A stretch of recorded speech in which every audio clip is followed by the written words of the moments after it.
Thrindiel here at PAX West 2018 at the Pray for the Gods booth. Who am I joined by today? I'm Brian Parnell, the director on Pray for the Gods. Awesome. Good person to be talking to. So tell us about Pray for the Gods. What's this game all about? So Pray for the Gods is basically a game where you wake up on Frozen Island and pretty much you have to figure out what's going on. You know that previous heroes have been coming and not returning, and you're trying to figure out why this never-ending winter hasn't ended.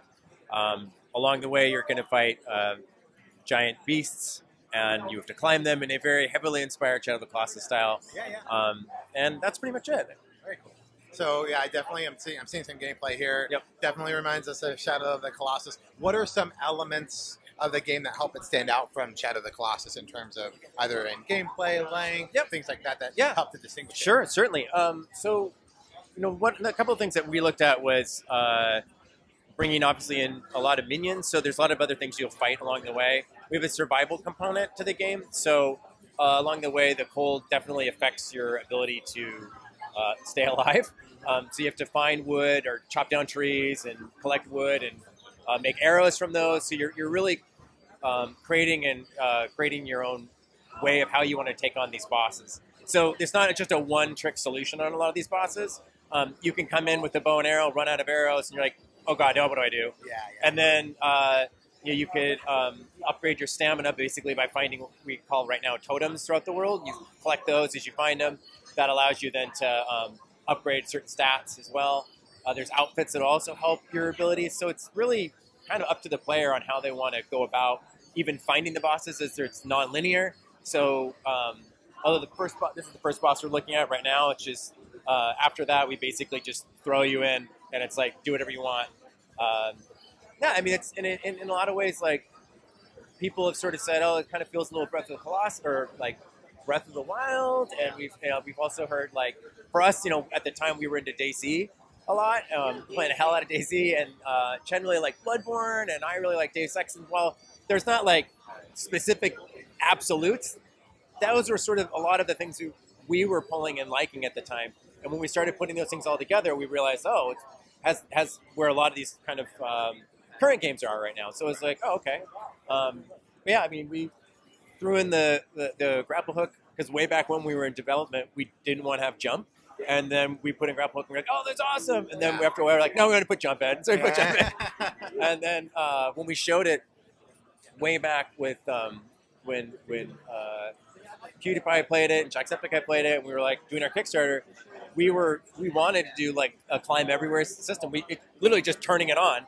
And we hadn't had it at the point because we were worried that people would climb themselves out of the world and be like, and for a demo, we were like, oh, we can't do that. And so then when we turn it back on again, it's like, we can't go, like, I love it. Like, I refuse to go back to any other style. And so it's just, I mean, the game just is kind of taking on its own feel in a lot of ways. It may look like Shadow, but it plays so much differently, at least when I play it. Yeah, it sounds like it's very large for what typically would be considered like an indie game. Oh, right? yeah. The Breath of the Wild I would definitely, size. Yeah, I would definitely say it's not, people want to know like the size. And, for us, we actually had it really big and we scaled it back and thought, no, let's make it more playground in the sense where like there's tons of stuff to do within the areas because we don't have a mount that you're just running around for 5-10 miles doing nothing, right? The idea is that you're always kind of up to something. You're always,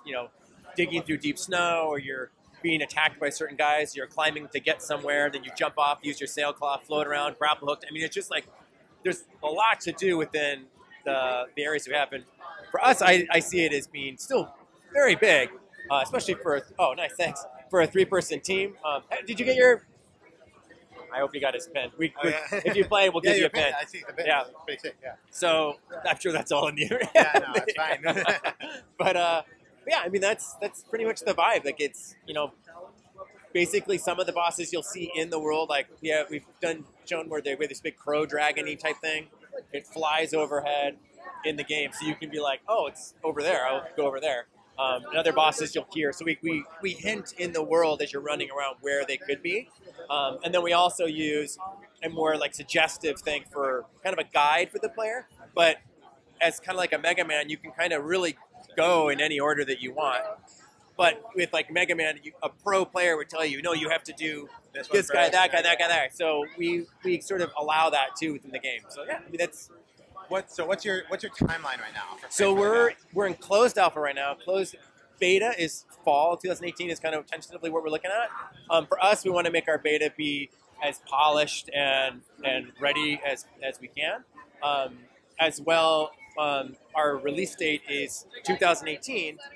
Initial release anyways on PC, because we also plan to do consoles thereafter. So as a 3-person team, like Chen's our main engineer. Tim also is an engineer, but Chen will be handling the porting. So once that starts, that allows Tim and I to basically post PC, be like, let's try to get some. If people like it, if the game bombs, like we gotta. Okay, we're good. High five. Bye, guys. Well, I mean, we're on the hook for consoles. I mean, we'll get that. But I think people have asked us, are you going to do more? Are you going to do more? And it's like, we want to do more if we can. We are 100% crowdfunded, and we mean it. So it's like, if you like it, like, tell your friends, like, get us get a bigger crowd for the crowdfunding. Exactly. Absolutely. That's how it works. Right? So I mean, that's our way we approach it. I mean, we love the fact that we're 100% crowdfunded. I absolutely the fact that we have a feedback button within the game. They can send us feedback. It comes to our Trello. We read through it. So for us, like, this game is for our backers and for our fans, and as long as they want it, we'll keep making it. That's awesome.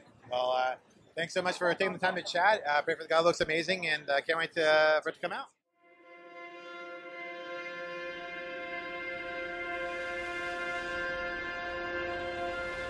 Filis fiori